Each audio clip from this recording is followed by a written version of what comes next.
Xin halamar way na nga jauki uman na marpi chayno ngabun kijing perkan tang shi teng por bait pishu ino jing it batyang na pi ngala dono umat kan nga kinyay jaw kat baya pinga dang kan mau ya pinga maglet shu hadonut piyay sa naso kenja umat kan nga kinyay jaw kat baya pinga dang kan mau ya pinga maglet shu hadonut piyay sa naso kenja tugna ki ay kidaw ya nga bapi ino pim shem pen pao shai pi hun na nga bang jai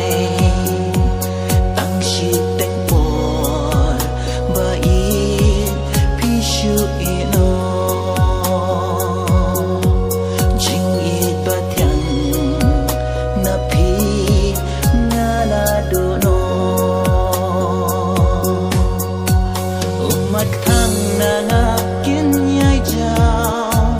kat baya pinga dang kan mau ya pinga maglet shu hadonut piyay sa naso kenja umat kang nga kinyay jaw kat baya pinga dang kan mau ya pinga maglet shu hadonut piyay sa naso kenja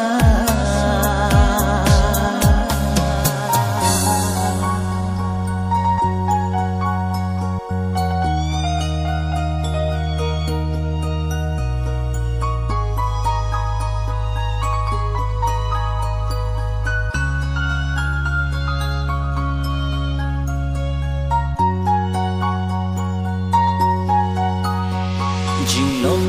biu baduna lesin ngakong bakla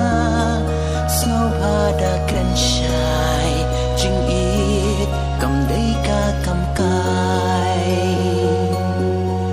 kumba ublay ubu ula benta jing it bakut basnu pat bashi